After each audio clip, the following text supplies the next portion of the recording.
Um, dois. É a segunda temporada do podcast 50 Mais. Mudou até Começando a agora. cor do Parabéns, cenário, agora Doc. nós estamos de Poxa, verde. parabéns, Doc. Venceu uma temporada. Não. Segunda. Vencer uma temporada de podcast não é coisa simples, não. Porque no Brasil são cerca de 2.000 podcasts por dia Sério? que acabam sendo feitos e acabam tendo também uma vida breve, porque... Então eu devo me sentir lisonjeado por você que está nos assistindo agora. Exatamente. Nós somos muito orgulhosos da sua audiência e a gente faz o possível para ter aqui histórias edificantes, que tenham muito conteúdo e que tenham muita sintonia com quem, como nós, já passou dos 50. É, entretenimento também, né? É, e hoje está muito bom. Hoje, para inaugurar a nossa segunda temporada, vocês percebam aí o nosso cenário verde, porque é um conteúdo green. Um conteúdo de esperança. Um conteúdo que tem muito a acrescentar para todos nós que estamos aqui respirando nesse planeta Terra. Vamos falar sobre tempo, vamos falar sobre continuidade, sobre susto, sobre positividade. Sobre se reinventar depois dos 50 ou antes disso, quem sabe? Ela recém completou 42 anos, mas tem um conteúdo, uma bagagem maravilhosa, foi minha colega. Eu tenho muito orgulho de dizer que trabalhei com ela e mais ainda de dizer que sou amigo dela. E com uma particularidade, uma coincidência. Ela foi sua paciente. Ela é minha paciente e minha amiga também. Então nós estamos bem aqui na Olha ela aí. Isabela Camargo. Amando tá aqui e me sentindo muito honrada em abrir esta segunda temporada. Que legal. Tô chocada com esse número que você já deu. 2.000 podcasts começam todos os dias? Em torno disso, o Brasil é o segundo país do mundo em produção de podcast, perde só para os Estados Unidos. E também de ouvintes. São muitos. É um mar, assim, muito agitado, né? Esse mar dos podcasts, né? Eu acho ótimo, porque são mais pessoas se comunicando e compartilhando uma informação que eu e você, por exemplo, que viemos de uma escola em que os lugares em que nós tínhamos voz eram muito restritos, hoje não. Hoje a gente pode falar como a gente quiser, quanto tempo a gente quiser, para quem a gente quiser. E sobre o que a gente quiser. Ah, isso é maravilhoso. Exatamente. Depois que você experimenta a liberdade, gente, é difícil voltar mas gaiola. o seu caminho para a liberdade foi pedregoso, né? Foi. Conta um pouco para nós, o que aconteceu com você que você conseguiu ter essa lufada de ar fresco no fim do caminho? Olha só, vamos respirar, né? Para contar a história, uma história bem... Vou aproveitar aqui o nosso tempo de forma bem objetiva. A gente recalcula a rota por diversas razões. Ou quando você recebe um convite do seu corpo para parar um pouquinho. E o que é um convite? É uma doença. É um problema de saúde. Eu chamo isso de convite. Ou quando você é demitido, ou quando a sua esposa ou seu parceiro se divorcia de você. Ou seja, quando acontecem rupturas muito bruscas, você está recebendo convite para recalcular a rota. Mas você pode recalcular a rota também sem essas situações. Né? Eu aqui com 42, falando no programa de 50 mais, eu estou fazendo com vocês o que eu tenho feito todos os dias. Um trabalho de prevenção, de educação e saúde. E aí a decisão vai ser de cada um. Ou eu espero o combustível acabar e eu empurro o carro, ou eu respeito o sinalzinho ali, do marcador, porque a gente já é tão inteligente, né, para ver o carro, o combustível acabou, tá acabando. O que você vai fazer? Para abastecer, não é? E por que quando o nosso corpo vai mandando milhares de sinais, você não para se cuidar? Eu não parei para me cuidar. Eu fui me cuidando, ou seja, eu fui construindo avião em pleno voo. O Dr. Fábio, inclusive, fez parte dessa minha jornada do diagnóstico do que estava acontecendo, pelo excesso de estresse, pelo horário inadequado para o meu corpo. E aí eu tive um burnout. Depois de mais de 20 anos trabalhando nas principais emissoras de rádio e TV, workaholic assumida, muito apaixonada. Quando eu chego na principal emissora do país, alcançando resultados inquestionáveis, eu parei. Eu tive um apagão ao vivo. Eu não lembrei o nome da capital do meu estado. Isso foi o que foi percebido fora, mas por dentro eu estava colapsando. Com falta de ar, visão turva, tontura, enjoo. Seria mais fácil se eu tivesse desmaiado. Como que eu estava sentindo por dentro ninguém via, Depois foi muito mais difícil explicar o que aconteceu naquele momento. Mas, enfim, e aí algumas pessoas me perguntam, mas é normal esquecer as coisas. Existe uma grande diferença entre você esquecer a chave de casa e onde você mora. Eu converso com muitas pessoas que às vezes entram no carro e falam, para onde eu vou? Ou executivos, depois de uma reunião, não se lembram o que acabou de ser discutido. Ou não lembram o nome do principal cliente. Enfim, isso é um grande indício, tá? Eu vivo esquecendo o nome de remédios que eu uso toda semana. Eu tenho que pesquisar, assim, enquanto eu faço. Omeprazol, você nunca Porque esqueceu? eu esqueço. Não, eu esqueço a dose, eu esqueço o regime de tomada.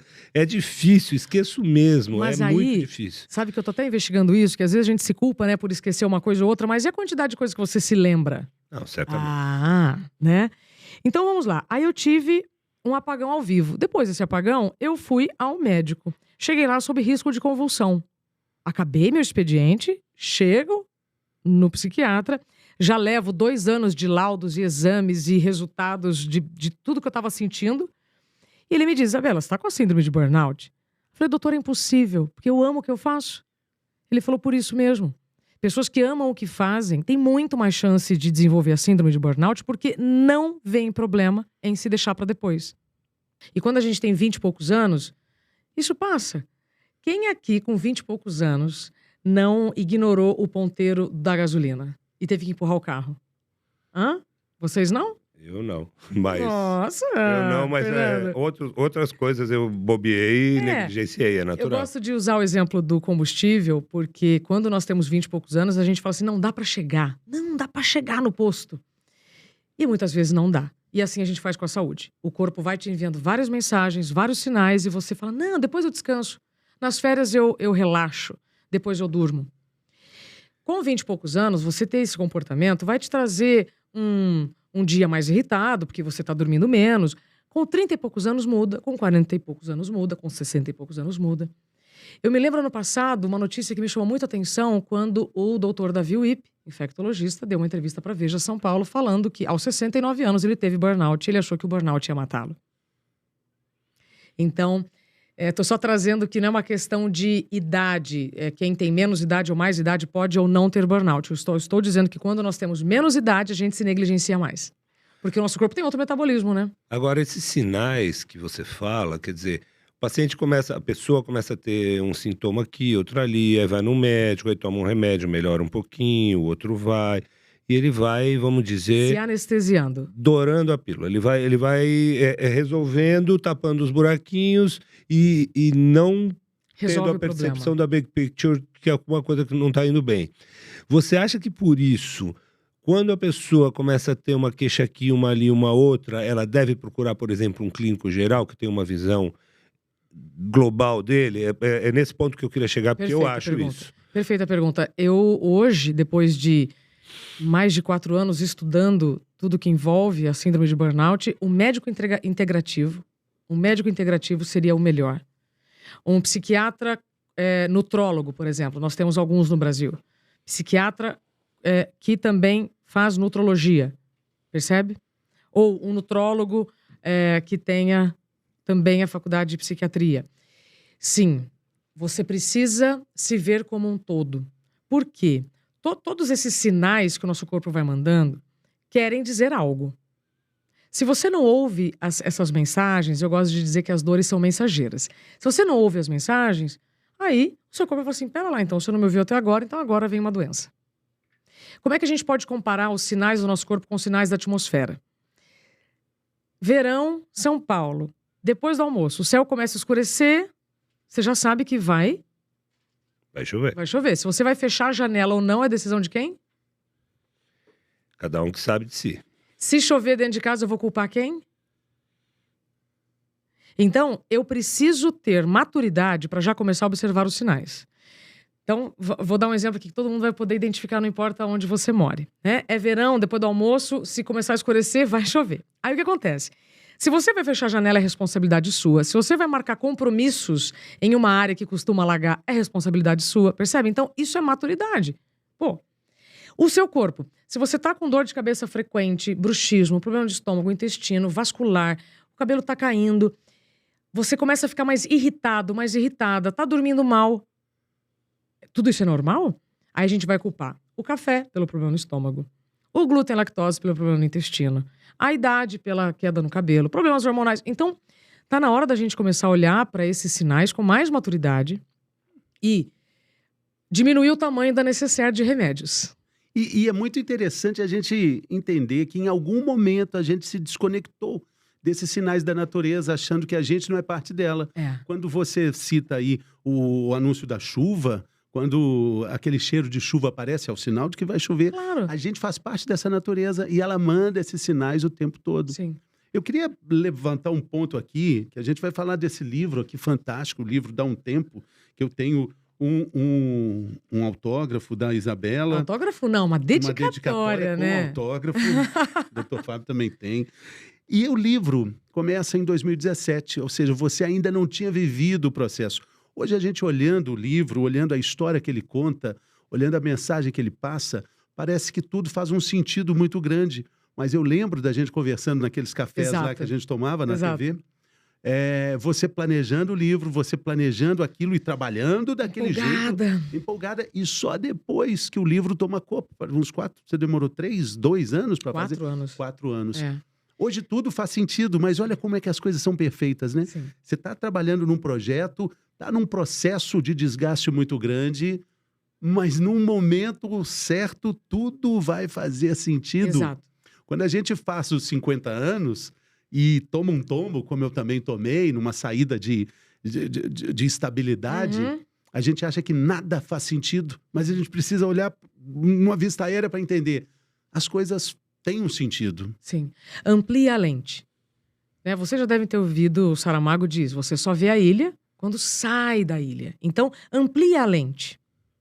Eu sei que se você está vivendo alguma dor, se tem algo sangrando aí, tá? Literalmente ou não, agora pode ser impossível isso que eu estou te dizendo, mas vai passar.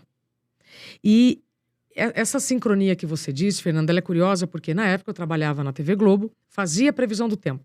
Mas as pessoas brincavam comigo dizendo, o tempo está passando muito rápido? O que está acontecendo com o tempo?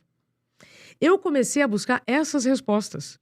Fui entrevistar astrônomos, físicos, cosmólogo lá do Observatório do Rio de Janeiro, com todas as ciências possíveis para explicar. Tem alguma coisa de errada com o tempo? Será que a Terra está girando mais rápida em torno do próprio eixo? E todos me disseram que não. O tempo da natureza continua o mesmo. Falei, ué, então o que está acontecendo que as pessoas estão reclamando da falta de tempo, tão angustiadas, estressadas e tal? Aí eu vou para uma outra galera. Aí eu vou conversar com especialistas, psiquiatras, professores, para entender por que estamos sentindo isso, já que o tempo continua, na média, com o mesmo tempo. O dia continua tendo, na média, 24 horas. Isso sempre foi assim. Com a chegada da tecnologia, e eu explico isso no livro, por que estamos como estamos, a gente tem a ilusão de querer fazer mais coisas no mesmo tempo. A gente tem a ilusão, pelas imagens Super-Homem e Super-Mulher, de que descansar é desnecessário. Isso eu aprendi lá antes de ter o burnout. Quando eu tenho o diagnóstico de burnout, eu já tinha entrevistado para as doenças do tempo. Você que está pegando essa história agora, o livro é para você fazer as pazes com o tempo, tá? Não é nada de burnout, é para você fazer as pazes com o tempo. Eu tinha entrevistado o Padre Fábio para falar sobre ansiedade, que é o excesso de futuro. Tinha entrevistado o Boechat para falar de depressão, que é o excesso de passado. E tinha entrevistado uma psicóloga que já tinha me falado sobre burnout. Quando ela me fala todas as características do burnout, e eu estava vivendo todas elas, eu não me reconheci. Por quê? Porque a gente não é super-homem. Isso tudo não é bobagem? Né? A gente desqualifica aquilo que a gente não está vendo. Aí, quando eu tenho um diagnóstico, eu falei, opa, acho que eu vou ter que substituir essa personagem. Então, eu não reconheci em mim o burnout, mesmo tendo entrevistado uma pessoa. Percebe? E aí, roda a fita. Depois disso, aí nós estamos falando de 2018, foi quando eu tive o apagão, eu saí de licença médica, quando eu volto eu sou demitida. Aí começa a minha grande jornada, o grande recálculo da rota. O livro que estava previsto para ser lançado em 2019, quando chega a pandemia, 2020, tivemos que esperar mais um pouco. Então foi uma sucessão de imprevistos, mas que geraram grandes oportunidades, em que eu aprendi mais sobre mim, mais sobre o problema de saúde, os problemas que podem ser causados pelo excesso de estresse. Então, hoje, olhando para trás, eu falo que bom que tudo aconteceu da maneira que aconteceu e eu não tive sequelas maiores. Porque existe uma grande diferença, tá, gente, entre cansaço, exaustão e burnout. Faz parte do meu trabalho também a não banalização do burnout. Eu ouço muitas pessoas me dizendo, isso aí que você teve, eu tive umas 3 vezes. Cansaço é uma coisa, exaustão é outra, burnout é outra. Querem saber a diferença? Claro. Quer? Por favor, Isa. Você que está nos assistindo, é importante saber o seguinte, se eu estou cansada, eu descanso e volto para minha energia anterior. Se eu estou exausta, eu descanso e continuo cansada. Saio de férias e continuo irritada. Então, se eu estou cansada, eu preciso descansar. Se eu estou exausto ou exausta, eu preciso mudar o meu estilo de vida. Não é só um fim de semana, porque eu já abri mão disso há muito tempo. Onde que o burnout entra nessa história? O burnout é um sujeito, uma sujeita que está vivendo uma exaustão por um longo período e vai ter algum tipo de assédio neste ambiente em que os recursos são inferiores às demandas, ou seja, você está dando nó em pingo d'água já há muito tempo, daí também vem a exaustão, e vive uma situação que causa um dano existencial. Ai, meu Deus, o que é isso? Dano existencial é a gota que faz o copo transbordar. A culpa não é da gota, é o copo que estava cheio. O que é dano existencial? De acordo com o Sebastião Oliveira, desembargador, estudioso sobre o caso, sobre o tema e que faz a diferença, o que é dano material, dano moral, dano existencial. É quando você vive uma situação de alguém para ou acima de você, em que sua alma responde assim, agora deu. Agora não dá para continuar. E aí qual é a diferença? Existe um termo pouco utilizado, eu estou amando poder falar isso para vocês aqui, que é a classificação internacional de funcionalidade. Burnout, você perde funcionalidade. Eu fiquei mais de 1 ano sem dirigir. Fiquei meses sem compreender um texto de poucas linhas. Isso poucas pessoas sabem. Perde... Funcionalidade. Cognição. Funcionalidade. Funcionalidade. Por exemplo, uma costureira pode ser que não consiga costurar. Isa, e tem um aspecto muito curioso que a gente tem aqui hoje nesse episódio, a oportunidade maravilhosa de juntar esse problema com o nosso aparelho digestivo. Dr. Fábio Atuívo, vocês sabem, conceituado cirurgião do aparelho digestivo, atendeu a Isabela com esses sintomas todos. E, Doc, impressionante como é que cérebro e intestino estão ali conectadíssimos.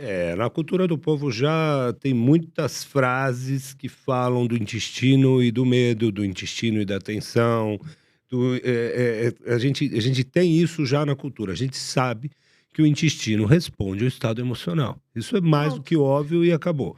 Agora, quando você tem situações tão drásticas como essa que a Isabela está contando, as alterações no intestino são muito maiores. E você começa a dar um remédio aqui, melhora aqui, piora ali. Você vai alinhavando uma coisa, mas você não está resolvendo o problema, porque a origem não está ali. Essa que é a grande sacada. E esse que é o ponto que muitas vezes o médico tem que saber até onde ele vai, até onde ele tem que recomendar o paciente para estar com um médico generalista ou para estar com um psiquiatra ou alguma coisa assim. Esse ponto é interessante. Uma coisa que eu queria te perguntar. Se eu estou fazendo uma cirurgia e tenho um apagão ou tenho um crack e tenho uma situação que claramente eu rompi, ainda assim eu vou receber algum grau de preconceito. Depois eu quero ouvir você falar sobre o preconceito. Agora, se eu sinto que vou quebrar, ou se eu sinto que eu não estou bem, e aí falo, eu não estou bem, por isso eu vou parar, eu acho que esse preconceito ia ser muito maior, ou muito mais difícil de lidar. Nós temos dificuldade em dizer não. Por enquanto não, agora deu, por hoje é só. Esses sinais que todos nós recebemos, e a síndrome de burnout é absolutamente democrática, e esses sinais que eu estou mencionando, eles podem te levar ao burnout, a um AVC, a um infarto, a qualquer outro problema de saúde, porque o estresse crônico por longos períodos vai afetar o órgão mais vulnerável de cada um. No meu caso, foi o estômago e o intestino. Outras pessoas podem desenvolver outros problemas de saúde, percebe? Nós estamos falando aqui da consequência de um estresse crônico por longos períodos. E o seu corpo tentou, de todas as maneiras, se adaptar àquela situação, àquele ambiente. Só que chegou um momento que não deu mais. Então, o que que eu falo hoje nas palestras, principalmente, não importa se é líder ou se é liderado, tá sentindo que o sono tá pior, que o estômago tá pior, que o intestino tá pior, isso pode trazer uma resposta muito importante para você prevenir. Sinal importantíssimo. E por que o estômago também é um dos primeiros a pegar? Porque quando a gente está cansada, é natural você buscar comidas mais calóricas. Quem fuma, fuma mais. Quem bebe, bebe mais. E, especialmente as mulheres, ao invés de descansar, vamos comprar um negocinho, né? Vamos dar um mimozinho. Vai derramando cortisol. Cortisol enxurrada, Mas, Isa, o Doc Atuí falou um negócio muito importante, porque você pode ouvir esse sinal, você pode tomar uma atitude e para de trabalhar. Mas aí tem a questão de aceitar da sociedade, entender. A sociedade que eu digo é assim, é quem está ali no entorno. Existe uma dificuldade muito grande até de nomear uma definição jurídica disso tudo. Você teve uma batalha. Você sai da emissora, depois você é reintegrada, justamente porque existe uma confusão nesses termos todos, né? Sim, por isso que hoje... Como é que você, só para completar a conversa aqui, a pergunta, como é que você podia ter mudado isso? Como é que você podia ter tomado a iniciativa de falar, gente, está acontecendo um problema comigo que se chama burnout. Eu sei, já me era familiar o termo, porque a gente fazia o bem-estar. E a gente fez alguns programas, até falando do fogo, né? É fogo mesmo que queima ali, queima essa questão social do paciente. Mas como é que você podia vir com um diagnósticozinho e falar, gente, pessoal, estou saindo. Não ia conseguir, Isa, não ia dar. Por isso que a educação em saúde é a coisa que mais me deixa feliz para acordar todos os dias para trabalhar educação em saúde. A gente precisa repetir. Ajudar as pessoas a consertarem o telhado antes da chuva. É muito mais fácil você cuidar da sua saúde enquanto você tem saúde. Plano de saúde as pessoas usam de uma maneira muito equivocada. Você espera ficar doente para fazer um exame, Não. Plano de saúde é para você usar enquanto você tem saúde. Então, hoje, aos 42, eu posso me ver aos 37 e entender exatamente o momento em que eu devia ter pedido demissão. Mas naquela época eu não tinha a consciência que eu tenho hoje.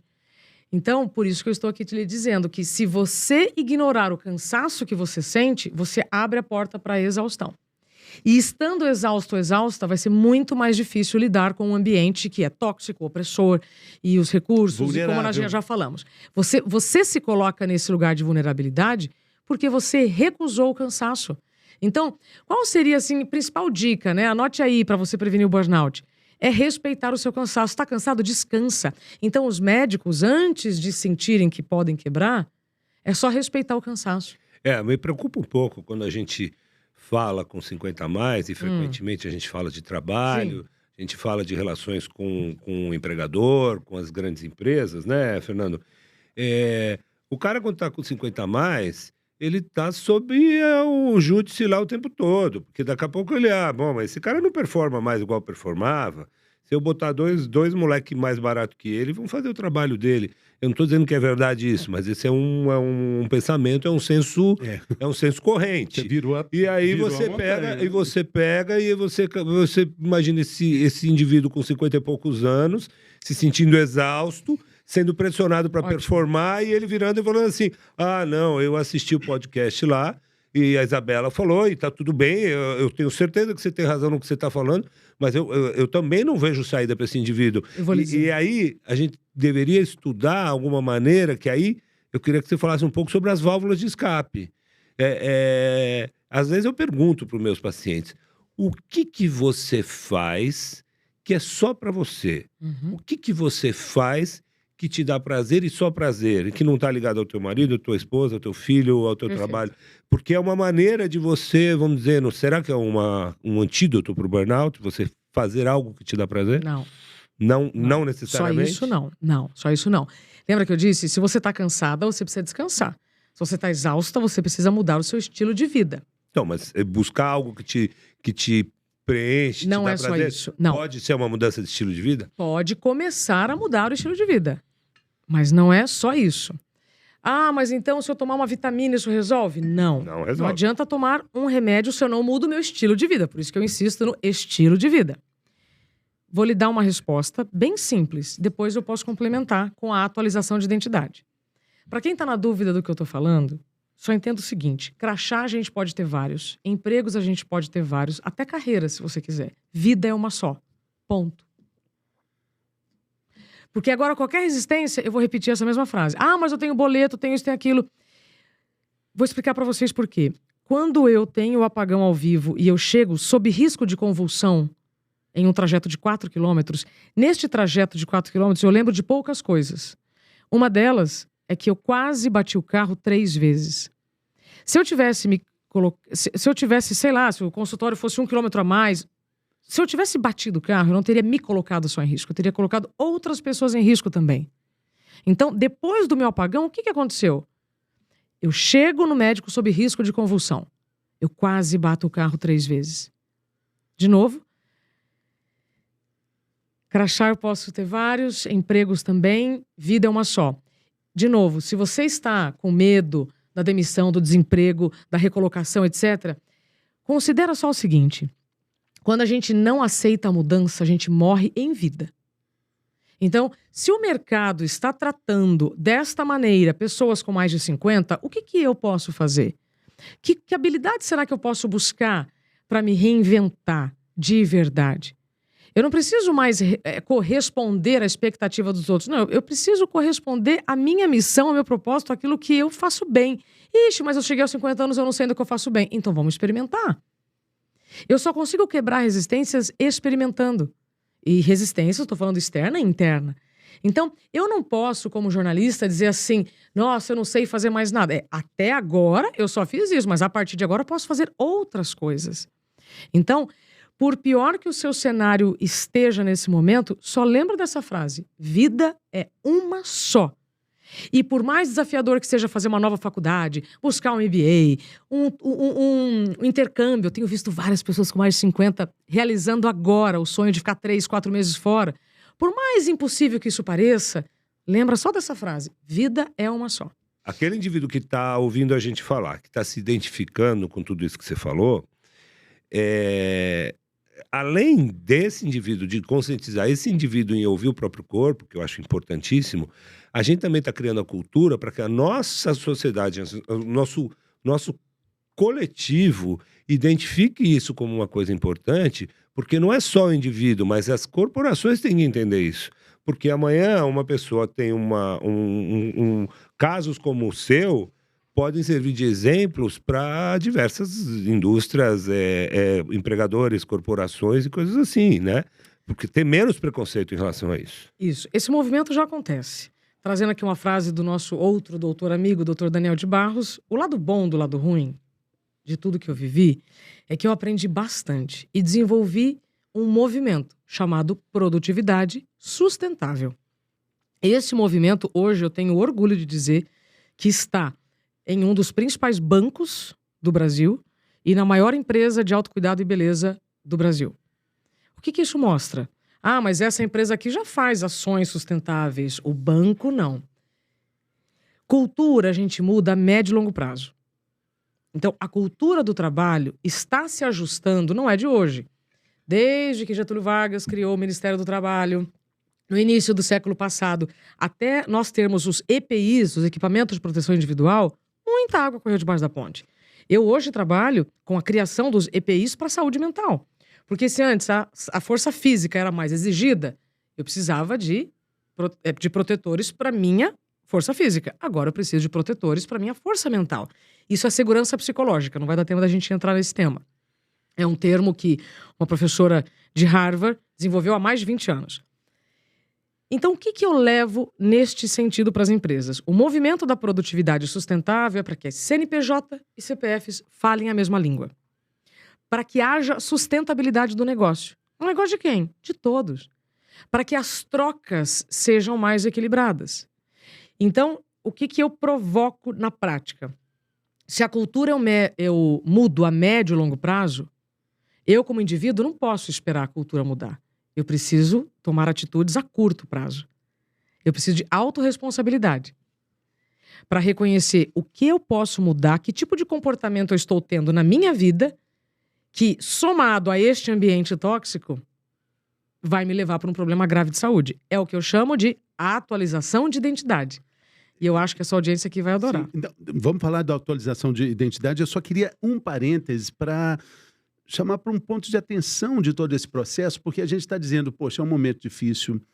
Quando ainda existe a possibilidade dos 50 anos ali também estarem no jogo, no páreo, pode ter uma dificuldade a mais. A gente está falando de emprego, está falando de vida, está falando de sustentar uma casa, uma família. Mas a gente está falando também de autoconhecimento, porque é um processo que você olha para dentro, você entende as suas fraquezas e você ganha força porque você valoriza o que normalmente a gente joga para debaixo do tapete. E no final das contas, você vai ficar mais forte. Sim. Queria que você fizesse um paralelo disso, porque eu já te conheço há muito tempo e vejo assim, aquela Isabela que a gente tomava café ali, a gente dividia o camarim ali, você saía de um jornal, a gente ia começar o Bem-Estar e a gente conversava muito sobre tudo isso. E hoje eu te vejo tão vívida, tão animada, com esse olho brilhando sobre um assunto tão especial, tão legal. Mãe, agora né, encontrou um lar, encontrou uma paz que antes não era, claro, uma jornalista que trabalhava o tanto que você trabalhava, aquilo ali não era uma prioridade. Nem sonhava ter filho, imagina. Então, você tem que olhar para dentro, você se conhece, se percebe, e aí essas coisas vão chegando, né? Sim. Eu apelidei o autoconhecimento de turismo interno. Você pode começar o seu turismo interno naturalmente ou involuntariamente. De novo, é mais fácil eu consertar o telhado antes da chuva. É muito mais fácil eu parar para cuidar da minha saúde quando os sinais já estão bombando. Faz sentido até aqui? Claro. Doutor Fábio, ok? Então tá. O que é turismo interno? Todo mundo quer conhecer um monte de lugar. Né? Você quer conhecer que país, Fernando? Se não depender de dinheiro, de nada. A Índia, Nova Zelândia, o Japão. Pronto, você, doutor Fábio. Ele conhece tudo? Tudo. Tudo. Que tá, mas dá um nome pra tudo. Não, eu gostaria de tudo. Eu adoro viajar, não há nada melhor que viajar. Tá, mas me dá um lugar. Só pra quem tá ouvindo assim. Um lugar que você não foi ainda, Dona. Antártida. Antártida. Eu fui pra Antártida. Olha que legal. Fiz bate e volta na Antártida, dá trabalho. Bom, outra história. Aí, eu... Foi como astronauta. Fui com o astronauta, o Marcos Pontes. Você foi com o astronauta fantástico, não foi pra Lua? Menino, peguei aquele avião Hércules, peguei o navio de carga. Nossa, depois a gente conta essa história. Mas vamos lá. Então, você quer conhecer que lugar especial do mundo? Né? Todos nós temos um sonho de conhecer um lugar pelo mundo. Quer conhecer um lugar bonito e tal. E dentro? Quando é que você vai querer conhecer você de verdade? Você pode querer fazer essa viagem, esse turismo interno, com uma doença, com uma demissão, com um divórcio, com um problema de saúde, ou não. Assim como em algumas viagens você precisa fazer sozinho, outras você prefere estar acompanhado. Então, qual é a tradução dessa nossa conversa? Para o turismo interno, você precisa... Se você não se sentir confiante para ir sozinho, psicanalista, psiquiatra, psicólogo, que vai te dar alguma ferramenta de autoconhecimento. Fez sentido até aqui? Sim. Então, não existe cura do burnout. Existe tratamento. Eu só consigo me curar à medida que eu vou me conhecendo, mudando meu estilo de vida e em que eu paro de colocar a responsabilidade da minha saúde na mão de outra pessoa. Aí eu consigo tomar decisão. Aí eu consigo pedir demissão de um local que, por N motivos, já me provou que não é ali para estar. Faz sentido? Então, o turismo interno faz parte da atualização de identidade, que todos nós precisamos fazer. Quantas vezes você já atualizou RG? Passaporte? RG é curioso, porque RG você pode ter 27 RGs. Você sabia disso? Não. Você pode ter um RG em cada estado brasileiro, porque eles não são unificados, como é o CPF. Então, eu tenho um RG paulistano, paulista, e tenho um RG mineiro.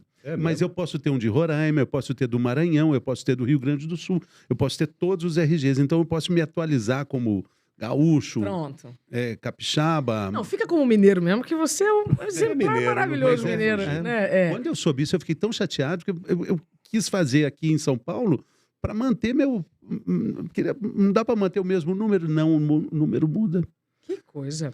Porque por isso que tem que dizer, quando eu falo RG, se fala Secretaria SSP, de Segurança Pública de São SSP Paulo. Paraná, Bom, Mas, doutor, Isabela, já atualizou o passaporte? É muito interessante o que você está falando, é muito interessante. Mas é muito... Eu começo a imaginar aquele cara que tem 3 filhos, comprou um apartamento, ainda está pagando, Financiamento. tá financiado, 360 ele tem meses. um plano de saúde que custa uma fortuna, Ótimo. já que o corpo dele está dando sinal, ele Ótimo. precisa bastante desse plano de saúde. 5.700 por mês. Ele está gastando essa fortuna, aí você fala para ele assim, você tem que fazer esse teu turismo interno e você pode perceber que o ambiente que você está é tóxico, que está te fazendo mal. Eu sei, eu já imagino que você vai falar, a vida é uma só. Porque E você não é? tem toda a razão. Só que esse cara olha e fala assim, a minha vida é uma só que o que eu faço com meu filho? Deixa eu te explicar então. O que você eu vai fazer faço com a minha família, com os meus pais, que dependem de mim, porque hoje a aposentadoria não funciona. Como que o cara chega e fala assim, não tá dando, eu não tô bem, eu vou parar. Não. Então, não é fácil, é isso que eu tô querendo chegar, Claro, por isso que eu tô te apertando. claro. Eu tô te Ótimo. apertando porque é difícil mesmo. Sim, é difícil. E é por isso que muitas pessoas adoecem. É por isso que nós somos o país mais ansioso do mundo, o 5º mais depressivo e o 2º mais estressado. Eu ouço, pelo menos uma vez por semana, alguém me dizendo que teve AVC ou infarto porque não parou com o burnout. Ok, é uma decisão sua entender que boletos e responsabilidades financeiras são mais importantes do que a sua saúde, mas eu vou te dizer uma coisa com muito carinho. Se você não se cuidar, se você morrer, seus boletos vão continuar, seus filhos vão continuar, as contas vão continuar. Então, quando eu insisto que vida é uma só e que quem não aceita a mudança morre em vida, eu estou só provocando para que você experimente um novo olhar, um novo ponto de vista para o problema. Faz sentido aqui? Faz. Doutor, você imagina como foi difícil. Eu sei que o que eu estou falando é revolucionário, por quê? Imagina como foi difícil. Quando o senhor Nicolau Copérnico chegou lá para a galera e falou assim, então, a Terra não é o centro do universo. Como assim? A Terra não é o centro do universo? Aí vem o seu Nicolau Copérnico e fala, não, então, a Terra não é o centro do universo, é o Sol, tá? Eu estudei aqui, medita... Então, nós precisamos atualizar as nossas ideias para atualizar a nossa identidade. Vocês me apresentaram aqui, lindamente, fofuras, como jornalista. E eu digo, jornalista no diploma. Na prática, eu sou faxineira. Hoje, eu sou faxineira de ideias, de crenças. E se precisar repetir 100 vezes, eu vou repetir 100 vezes. Porque, doutor, o que eu vivi, e eu já conversei com mais de 5.000 pessoas, tenho isso catalogado. Tudo o que eu ouço vai ratificando, validando. Eu falo, meu pai amado, então eu preciso repetir mais vezes. Você não precisa parar de trabalhar. Se você respeitar os seus limites e você... Aí eu vou falar dos 5 faxineiros da saúde mental. Que tudo que nós estamos falando aqui tem a ver com saúde mental. Tempo de sono, tempo para higiene, a alimentação, atividade física, tempo para lazer ou família. E aí, uma vez eu falei isso para uma capacitação de executivos e um deles me disse, mas eu não vou ter tempo para tudo isso? Então, olha o que nós estamos falando. Nós estamos falando do primitivo, do nosso cérebro aqui de sobrevivência. Então, se você está abrindo mão do que é essencial para a sua saúde, não adianta buscar a solução em pílulas, cápsulas, anfetaminas, como eu busquei, para aquele estilo de vida insustentável. Não é essa a solução. A solução é atualizar a identidade para eliminar o que não serve mais, o que você não gosta mais, o que não faz mais parte do seu estilo de vida, o que não está te fazendo feliz, para se incluir na própria agenda. Se você está dormindo com o que sobra da sua agenda, está errado. Quem dorme menos de 6 horas por dia tem 4 vezes mais chances de morte. Então, de novo, se você está dormindo com o que sobra, se você está dormindo mal, você está vivendo mal. Você está tomando péssimas decisões. Você está reagindo de forma mais agressiva às situações. Faz sentido, Fernando? Você tá com uma cara tão séria. Eu achei que a gente ia falar de coisas tão mais engraçadas. Isa, eu tô achando interessantíssimo. A gente teve aqui também falando sobre o sono, o Dr. Caio Bonadio, que é um entrevistado fantástico. Ele também tem um podcast, né? Ótimo. O Caio na Real. E essa história do sono é muito legal porque a gente abre mão de um spa, que é o que acontece quando a gente dorme, né? Para ficar ali rolando a tela do celular para cima e para baixo, como se fosse um zumbi. A gente fica adiando isso, né? Sendo que a gente precisa... O que eu tô tentando arrancar dela, tá difícil, né? É dura essa menina. Não, manda outra. Eu adoro. O que eu tô tentando arrancar de você é o seguinte. Tudo que você falou é maravilhoso. Só que assim, como recalcular a rota? Como se reinventar?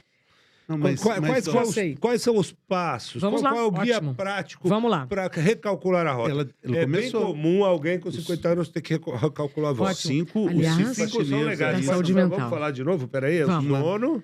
Tempo de sono. Tá. Higiene pessoal.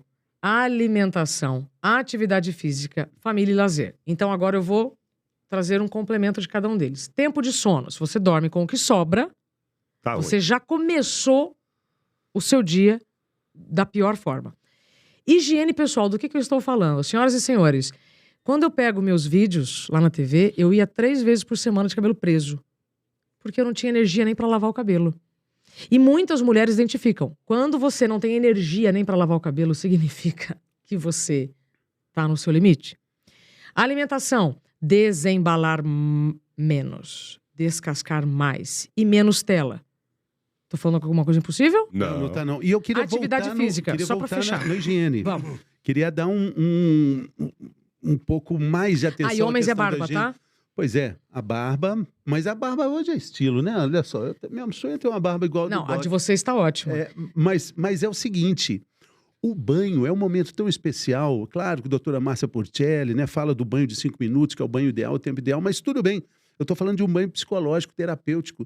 É onde você tem um contato com você, onde não tem celular, porque não tem celular à prova de espuma, né? Graças a Deus, ainda de shampoo, né? Então você tem que ficar ali, esse encontro. E tem um exercício maravilhoso que eu gosto, que é de tomar banho com a luz apagada. Delícia. Eu também tomo às vezes. E aí você se encontra. Se tiver uma vela no banheiro, é ótimo também. Colocar uma musiquinha. Tem gente assistindo pensando assim, o banho é o único momento que eu consigo ficar sozinho, que ninguém vai me incomodar porque eu tô tendo banho. Ou tomando banho ou fazendo cocô. É a única hora que dá assim, eu estou só. E fazer cocô, o doutor Fábio Atri fala assim, é sem celular. É sem celular, mas o filho bate na porta. Mãe!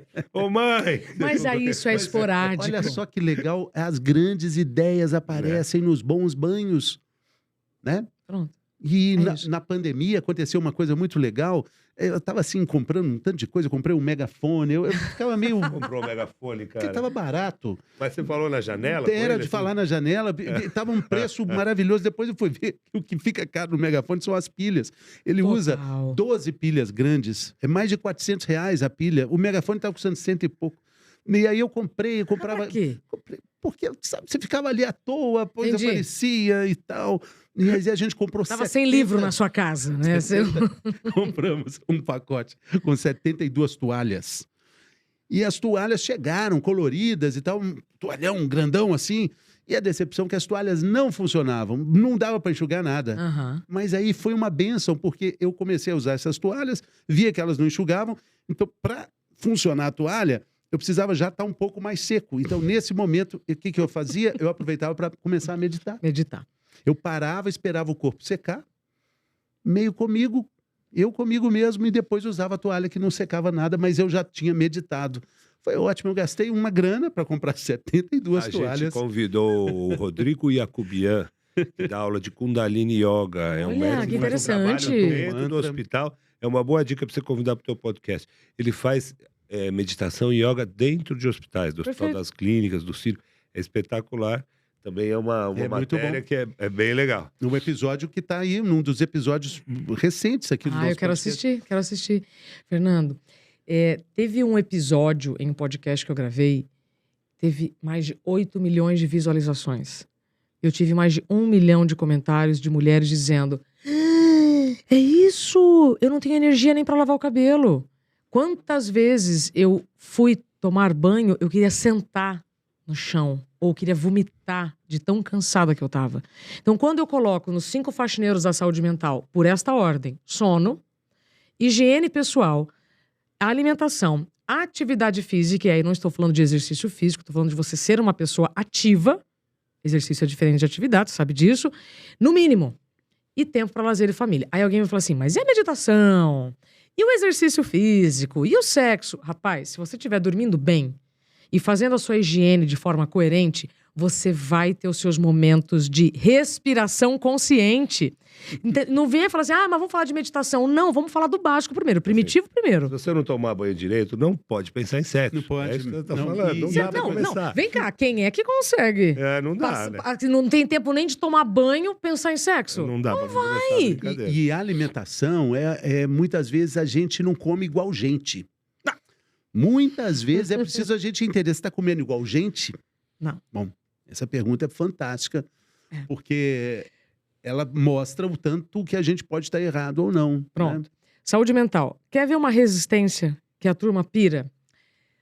Deixa eu ver o sorriso de vocês. Cadê? Vocês quase não estão sorrindo, vocês estão muito sérios, mas ok. o assunto, então, tá. Isa... Estou sorrindo com o coração. Então, tá bom. Sorrindo. Então vamos lá. O que você faz para sua higiene bucal? O básico, né? Eu diria que eu escovo os dentes, uso um enxaguante, limpador de língua. Não, isso aí já é... Uhum. Nós estamos falando do primitivo ainda. Como assim, todo dia? Você escova o dente todo dia? Você também, doutor? Mais três vezes. Nossa, que coisa. Vamos ver aqui, Júlia. Todo dia. Bruno, todo dia. E você que está assistindo a gente, todo dia? O que você faz para sua saúde mental? Bom, eu vou te falar que eu medito. Todo dia? Todo dia. Então, tá falhando alguns dias, mas lembra do banho? Lembra do banho? Lembra das toalhas? Tá. Então, foi um bom processo para começar o start. Eu faço higiene mental. Eu faço podcast. Não. Todo dia? Não, faço todo dia. Eu toco piano, violão. Todo dia? Todo dia eu faço alguma coisinha. Bom, vamos lá. Senhoras e senhores, parece ridículo, né? Eu perguntar o que você faz para sua higiene bucal, você escova o dente todo dia. Há 300 anos, uma escova de dente era usada por todos os membros da mesma família. Ai, que nojinho. Não. Há 300 anos, parecia desnecessário escovar o dente todo dia. Hoje, ninguém mais questiona. O que aconteceu? Os médicos, os dentistas, a indústria mostrou pra gente que para ter uma boa higiene bucal, eu preciso escovar o dente todos os dias. Saúde mental não é viajar para o Himalaia, fazer a meditação em cima do pico. Nada disso. Saúde mental é todo dia. Eu até dei um apelido para saúde mental. Saúde mental é Didi. Decisão individual, diária e intransferível. Então, se eu estou trabalhando numa empresa, tóxica ou não, com chefes coerentes ou não, se eu não tiver clareza da Didi, eu estou terceirizando a minha saúde. Então, eu preciso me incluir na própria agenda. E para se incluir na própria agenda, você precisa excluir aquilo que não faz mais parte. Então, então vou responder a sua pergunta. Para os pais que estão cansados, estressados ou exaustos, com medo do que vai acontecer com a saúde, porque tem coisas, responsabilidades, todos temos. Será que você está negligenciando a sua saúde? Será que você está ficando muito tempo no telefone e com isso você está dormindo menos? Me perguntaram hoje de manhã numa palestra, qual é a ferramenta que eu faço para desligar meu cérebro para dormir? Atenção. O que é isso aqui? Dedo. É este dedo que faz você desligar o seu telefone 1 hora no mínimo antes. De novo, a gente fica acreditando em ilusão. Ah, não, mas eu tô checando aqui, tem alguma coisa interessante, alguém tá me mandando um orçamento, fazendo algum pedido. Então, assim, não é na farmácia que estão as respostas para nossa saúde. As respostas para nossa saúde estão nas decisões que nós tomamos todos os dias. Então, saúde mental é igual banho, é todo dia. Fazer terapia, psicanálise, ir pro pico do Himalaia, tudo isso é depois. É igual você escovar o dente todos os dias e aí, eventualmente, você vai ao dentista. Com frequência X ou Y. Percebe? Mas você tem que fazer a sua parte todos os dias. É isso mesmo. É isso. Nossa, que aula, hein? Não, eu tô com medo. A gente não grava o podcast todo dia, obviamente, mas o podcast é um estímulo para minha saúde mental. Sim. É claro. É porque para nós é uma diversão, não é, Fernando? É um exercício de... É uma musculação para o cérebro, né? Porque a gente entrevista pessoas muito interessantes e algumas, como você, ainda mais interessantes ainda, porque a gente está tendo uma aula aqui, né? Mas, Fernando, veja, tudo isso eu só aprendi depois que eu saí da cadeira da vítima e fui para a cadeira de aprendiz. Acho que essa pode ser uma boa mensagem para quem está nos ouvindo. Por pior que pareça o cenário neste momento, eu vou contar uma coisa pra vocês com muito amor. Na vida só existem 2 cadeiras. 2. Vítima e aprendiz. Por muito tempo eu fiquei na cadeira de vítima. Eu achei que a doença tinha sido uma punição, que minha vida tinha acabado. Tinha 37 anos. Quando eu saí da cadeira de vítima e fui pra cadeira de aprendiz, aí eu entendi as lições que eu poderia ter com aquela situação. E eu vou dizer pra você que isso vale pra tudo, tá? Demissão, câncer, qualquer coisa. Nossa, Isabela, que pesado. Não. Porque senão nós podemos olhar para uma situação como um problema ou como uma oportunidade. Então, ou eu sento na cadeira de vítima ou de aprendiz. Mas o mercado está demitindo pessoas com mais de 50 anos. Mas eu conheço um monte de empresa que está contratando pessoas com mais de 50 anos. Inclusive aquele filme maravilhoso, O Estagiário, vocês já devem ter falado dele aqui, mostra justamente isso. Hoje eu considero muito quem tem mais de 50 anos. Porque é neste complemento que nós teremos inovação, criatividade, diversidade, que é tudo que as empresas querem. E esse papel de vítima, esse lugar quentinho da vítima, é algo que as pessoas acabam se acostumando. Quantas pessoas a gente não conhece, Doc, fala, não, vítima tá ali, olha, ela não teve oportunidade, ela foi vítima das circunstâncias, vítima da ira divina. Ela pode ter sido vítima das circunstâncias, mas depois a decisão dela aprender com aquilo. E hoje, por coincidência, eu estava ouvindo um fantástico podcast, o Elefantes na Neblina, que é de um psicanalista com 2 caras que vão discutindo ali. Eles têm pseudônimos porque eles não se identificam e não querem se identificar justamente porque a ideia é que o debate sobreponha a posição que eles têm, o nome deles próprios. E eles citando um trabalho de uma educadora americana que fala exatamente sobre isso, que lida com a vitimização a partir de exemplos que são, às vezes, muito difíceis de serem resolvidos, retomados. Por exemplo, uma senhora chega com seus 50 e poucos anos e diz, olha, minha vida é difícil porque eu fui violentada quando eu era criança. Eu sofri violência física, eu fui abusada por um parente próximo. Ou seja, isso é muito sério mesmo. Ela realmente tem esse papel de vítima ali colocado dentro da identidade dela. Mas a pergunta é, ok, isso foi com os seus 10, 12 anos, você foi abusada, você foi violentada, mas depois disso, quem é que continuou te violentando nos últimos e nos próximos 50 anos? Foi você mesma. Exato. Foi você mesma que se violentou, você mesma que foi abusadora de você mesma.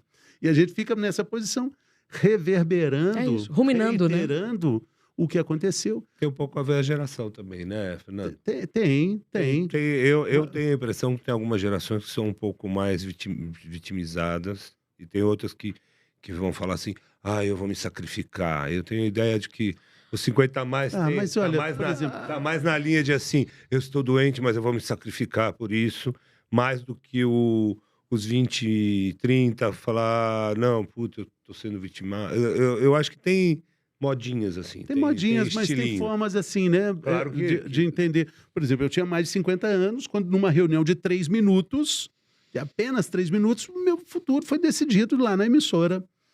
Então, 3 minutos, ok, você não faz mais parte dos planos.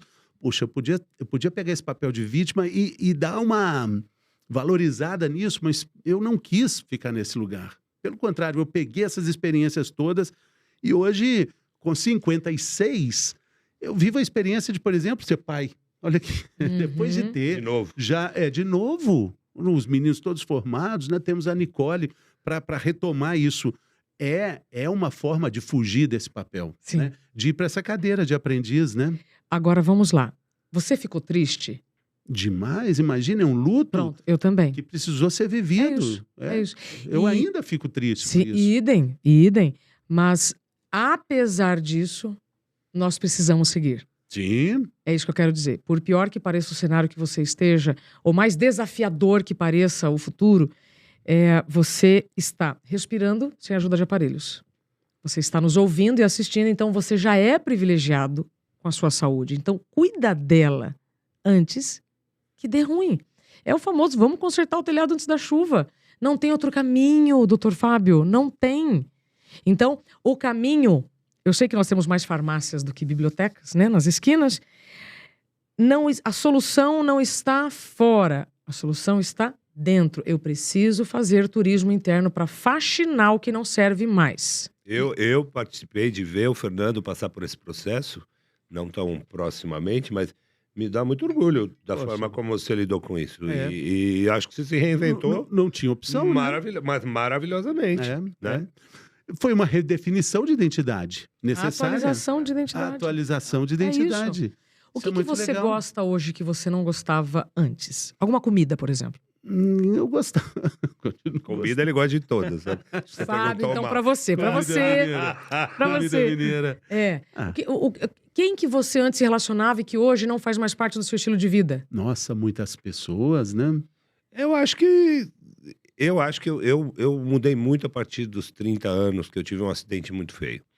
Então, o meu estalo não dependeu de eu ter sinais do corpo ou algo assim. Foi um acidente. Foi um acidente que não dependia da minha vontade. Não é que eu tive um acidente porque eu estava dirigindo e dormi, ou porque não estava em burnout, não estava... E esse acidente foi determinante na minha carreira. Pronto. Porque me obrigou a reinventar e eu fui parar na televisão, e fui parar na fotografia, e fui parar em outras coisas, porque eu percebi que eu estava num caminho que não estava legal. Então, o meu reajuste de rota foi uma sorte, uma coisa ruim, mas que foi uma sorte. O lado bom do lado ruim. Vocês me fizeram uma pergunta antes, eu preciso respondê-la rapidamente. Como é que a gente faz para recalcular a rota? Quando você está indo por um caminho, você está lá com o Waze, você estava dirigindo, aí você... Não é isso. Não é mais fácil parar, estacionar o carro e botar o endereço certo e depois continuar? Se você estiver dirigindo, tentando mudar o Waze, você está se colocando em risco, outras pessoas em risco, não é? Então, essa paradinha para colocar o endereço certo que vai fazer você chegar onde você quer. Então, essa paradinha que eu preciso fazer todos os dias para dormir, aos fins de semana, que vai fazer você chegar onde você quer. Então, recalcular a rota é muito melhor, colocar o endereço diferente no Waze quando você dá uma paradinha no acostamento. Quanto tempo eu preciso disso? 1 minuto. E às vezes, por não querer parar por 1 minuto para recalcular a rota, eu perco mais tempo, eu chego no lugar errado, eu não consegui fazer uma pesquisa para ver se tem estacionamento ou não. Percebe onde eu quero chegar, Doc? Percebo. Acho que não é tão simples, mas percebo. Mas olha... Mas a dica... Mas é importante, eu não estou diminuindo a importância. Primeira, quer ficar com uma dica desse nosso episódio? Por favor, Isa. Deixa eu pensar. Dica de ouro. A vida é uma só. A vida é uma só, não. Mas vem cá. Escova o dente direito. Alguém me explica qual é a novidade disso. Mas veja, agora, falando sério... Conserte o telhado antes da chuva. Conserte o telhado antes da chuva. Faz sentido o que eu tô falando, senhoras e senhores. Mas uma coisa que é muito importante. Você precisa se incluir na própria agenda para dar conta dela. Não adianta você que trabalha com vendas. Nossa, olha minha carteira de clientes médicos. Olha que eu tenho 10 pacientes hoje. Se você não se incluir na própria agenda, você pode ter que desmarcar todos os seus pacientes e clientes porque você está sem saúde. Então é uma decisão. Se incluir na própria agenda é uma decisão diária. Muito bem. Nossa. Tá bom, né? Acho que tá bom. Da próxima vez ela vai contar como é que ela foi segundo lugar no Miss Brasil Cambira. Nossa, uma cidade... Não. Eu fui Miss Cambira. Miss Cambira. Depois Miss Paraná. E cheguei no Miss Brasil, fiquei em segundo lugar. Ah, bom. Foi aí que eu vim parar aqui em São Paulo. Segundo lugar no Miss Brasil. 1997. Representando Cambira. Não, representando o Paraná. Não, de certa forma, Cambira. Cambira tem 6 mil habitantes, mas o Paraná tem mais, né? Mas foi este concurso, essa passagem que me fez vir a São Paulo.